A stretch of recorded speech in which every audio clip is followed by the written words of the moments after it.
Yang paling, orang kata paling hebatnya kuasa Allah adalah tidak ada siapa yang tahu dia mati bila. Tak ada siapa yang tahu.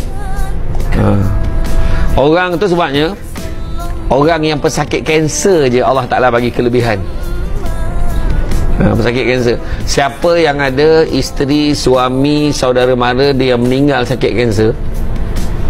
Anak murid debat saya di USIM, Universiti Sains Islam Malaysia, dia pernah buat kajian. Lebih 90% mereka yang meninggal dunia akibat kanser akan meninggal pada hari dan bulan yang baik. Cuba tengok. Dia sama ada Isnin, Khamis, Jumaat, Rejab, Syaban, Ramadan. Betul tak? Cuba tengok. Antara tu. Sebab apa?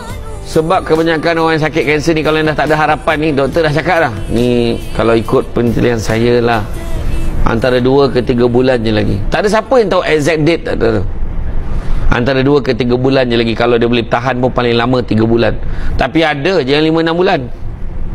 Doktor ni manusia, tapi dia bertahan. Macam mana tak mereka ni hebat? Allah Ta'ala bagi kelebihan. Dia bila dah dengar macam tu, dia tak ada fikir dah pasal dunia ni.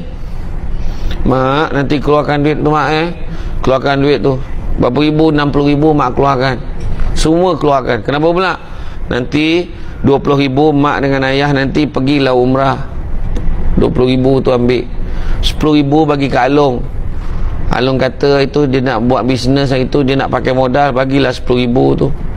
Yang balance lagi 30 ribu tu minta tolong mak ya, 28.500 tu, 29.500 mak tolong bagi 500, 1000 dan 500 bagi dekat pusat-pusat tahfiz dan masjid-masjid yang sedang dibina.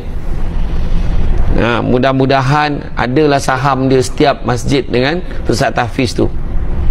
Habis lagi 500 lagi. 500 tu tolong top up telefon. Kenapa pula? Saya nak telefon seorang-seorang sahabat saya dengan saudara mara semua, saya nak telefon sana, minta maaf hujung rambut sampai hujung kaki. Maka betul tak itulah kematian yang terbaik? Nabi sebut manusia yang paling cerdik adalah manusia yang sedar dia akan mati dan bersedia dengan kematiannya.